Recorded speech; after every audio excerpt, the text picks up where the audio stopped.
Throughout history, humanity has grappled with the mysteries of life and death, seeking answers to the questions that have haunted us since the dawn of time. What happens to our souls after we depart from this mortal coil? This question has sparked countless debates, theories, and beliefs. The concept of an afterlife has captivated and terrified us for millennia, offering both hope and fear in equal measure. Across diverse cultures and religions, the idea of hell, a realm of eternal suffering, has emerged as a powerful and enduring motif, a place where the wicked are punished for their sins. Hell, in its various forms, serves as a stark reminder of the consequences of our actions and the importance of living a virtuous life, a life free from sin and wrongdoing. It is a place where, according to many belief systems, the wicked are condemned to endure unimaginable torment for their earthly transgressions, a place of endless suffering and regret.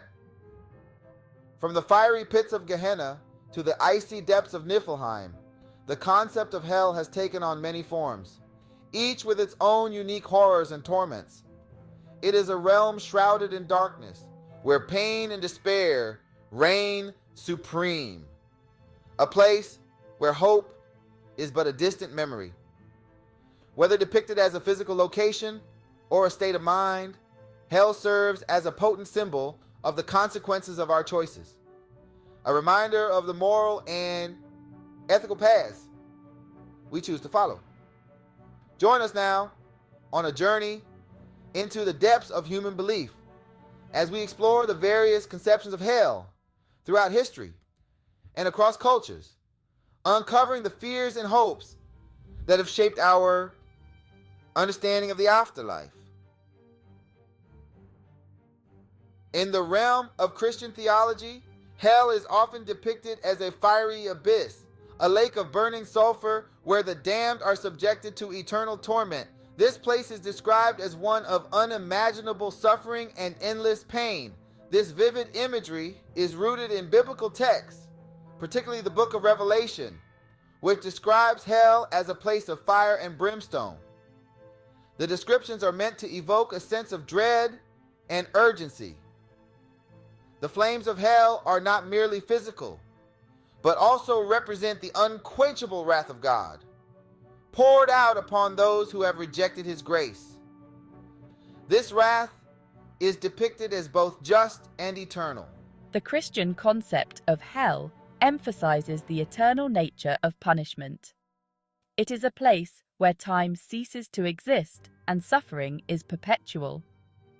Those condemned to this infernal realm are said to suffer for all eternity, with no hope of escape or redemption. Their agony is unending, a stark contrast to the eternal joy promised to the faithful. This eternal punishment is seen as a just consequence for the gravity of sin, which is believed to have separated humanity from a loving God.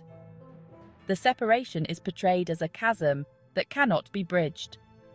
The fear of hell has served as a powerful motivator for many Christians throughout history, urging them to repent of their sins and seek salvation through faith in Jesus Christ.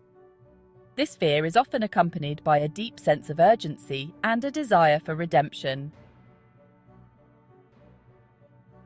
The Islamic faith also features a vivid depiction of hell, known as Jahannam.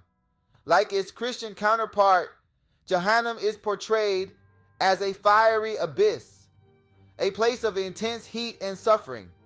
The Quran, Islam's holy book, describes Jahannam in graphic detail, emphasizing the torment that awaits those who have disobeyed Allah's laws and rejected the message of the Prophet Muhammad.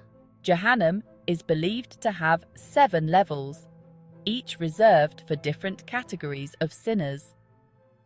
The severity of punishment increases with each descending level, reflecting the magnitude of one's transgressions in life. The Quran describes various forms of torment inflicted upon the damned in Jahannam, including scorching fire, boiling water, and the consumption of thorny plants.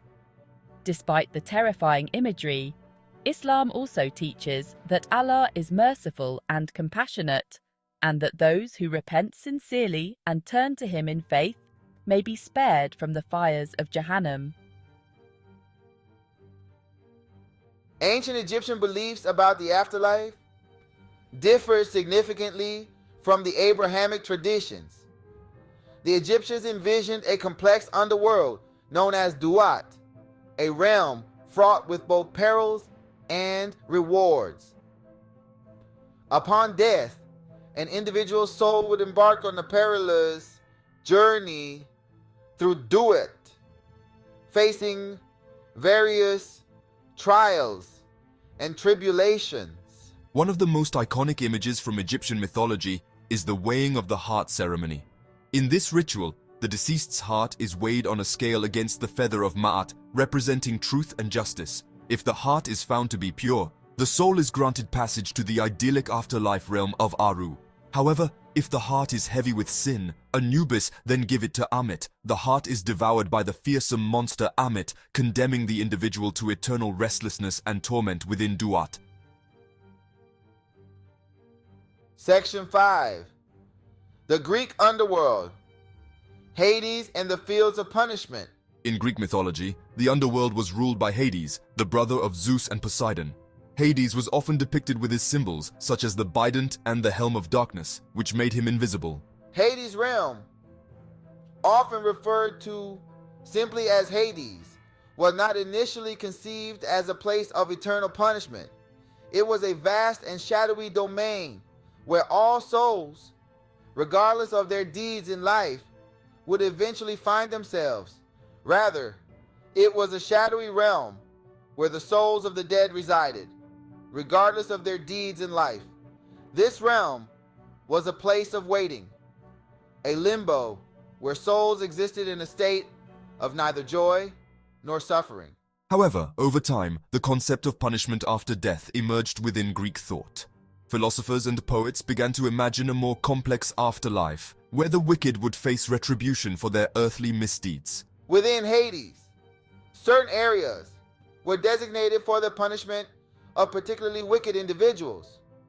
These areas were filled with dark caves, chains, and devices meant to torment the souls of the damned. Tartarus, for instance, was a deep abyss reserved for the most egregious sinners, such as the Titans who had rebelled against the Olympian gods. This pit was a place of eternal suffering, where the worst offenders were bound in chains and subjected to endless torment. The Asphodel Meadows, on the other hand, were a neutral realm, where most souls wandered aimlessly, neither rewarded nor punished. This desolate landscape was a place of monotony, where the majority of souls spent their afterlife in a state of perpetual grayness. The Elysian Fields, in contrast, were a paradise reserved for heroes and the most virtuous individuals. This idyllic realm was filled with lush greenery and serene fields, offering eternal bliss to those who had led exemplary lives. The Greek mythology thus presented a more nuanced view of the afterlife, with rewards and punishments distributed according to one's actions in life. This complex system reflected the belief that the moral choices made during one's lifetime would determine their fate in the afterlife, offering a rich tapestry of consequences and rewards.